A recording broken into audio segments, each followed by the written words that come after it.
Hi guys, meron akong lumang sasakyan na hindi ko let go kahit na isa siyang pasanin sa akin. Anyway, panoorin niyo ako.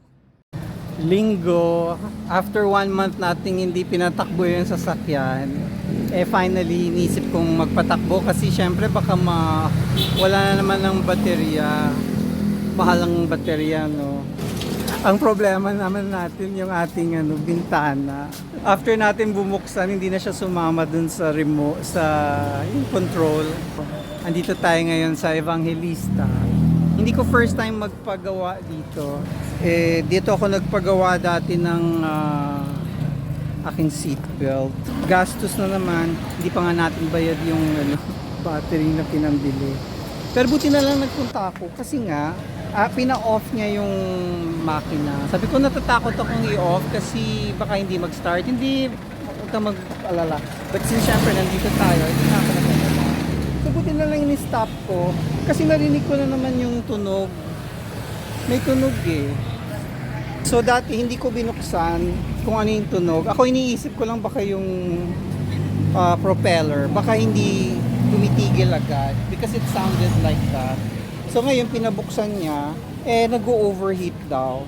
So ang duda ni Mr. Jinggoy is that isa dyan sa aking fan belt. Ano yan? Sa fan, hindi gumagana. Kaya nag-overheat. Tapos sabi niya, hindi mo ba nakita dun sa metro ng kung mag-overheat na? Sabi ko, hindi. Sabi ko, baka hindi pa siya umaabot dun sa puntong mag-overheat na. So hindi pa umaakyat. Well, I hope walang sira yung aking metro.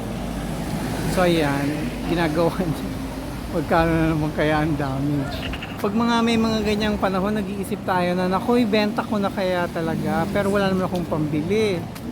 Diba? Pero kung makakahanap ako ng gig within the next few weeks, kaya naman nating... Actually, ang pinoproblema ko yung yung parking na pinagpaparkan ko niyan. Kung hindi ko nagagamitin, di pwedeng iparent sa iba, diba? So makakagaan na yun sa association fees instead na nakapark nang hindi ginagamit. Pero kasi kung makakakuha naman ako ng gig, di maaanuhan natin, share natin dun sa association dues. Kasi ngayon pabulto-bulto lang yung bigay ko. Kuminsan bigay ng 30,000, tapos bigay ng 10,000.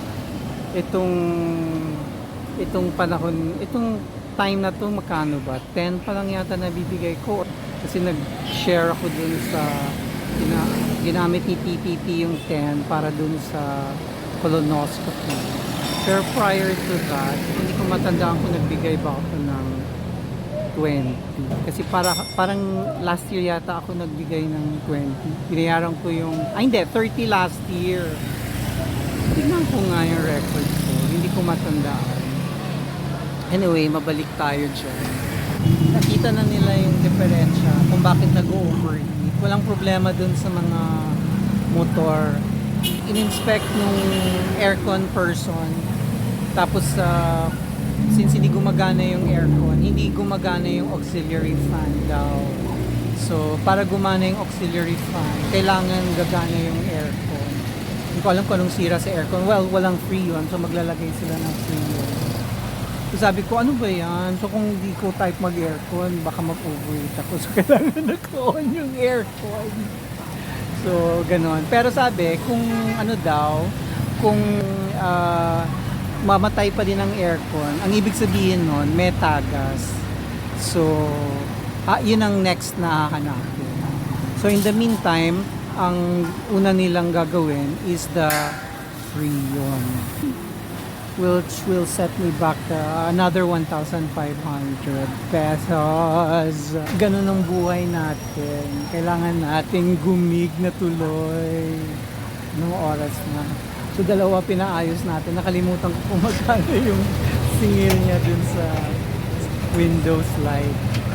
Okay. So, Mr. Jinggoy, gumagana na yung dalawang aux fan. So, hindi na aux fan yung problema. Tayo, mag-radiator cleaning tayo. So malamang yon. Kasi Okay. okay naman yung thermostat, hindi naman bubulok ang tubig. Opo. Okay. Tapos, ang singil natin doon, 2,800 labor and materials. kasama na yon. Oh, Tapos, cleaning gano'n na po katagal yon? Isang oras kalate. So, malamang Sabado po gapagawa. Pwede rin ng saan. Sunday. O, sige. Magbabayad ako ngayon sa GCash. Basta kung anong oras kang anytime, wag lang yung Webes, coding ka. Oo. Di, ayoko ng weekday kasi nga, sinsirain siya, tumataas yung presyon ko sa traffic. Hindi naman. Dahil ang wrecker, Iniisip mo no? na yung sirain. Ang isipin mo na okay. Nakaw. Kasi alam mo namang pyesa ng yung Ford lanes. Ang hirap Talagang na lanes. Lanes ang presyo. Okay. Anyway, nakauwi naman ako ng matiwasay, pero na-stress ako ng slight kasi traffic sa Taft. At sarado yung ibang lusutang kaling alam ko. Yun pala, merong bar exam na nagaganap. Anyways, syempre i-defer natin yung radiator cleaning na yan. 2.8 din yun. Tsaka na pagkaya na ng powers natin. Tignan na muna natin ang mga kaganapan sa buhay. Please like and subscribe.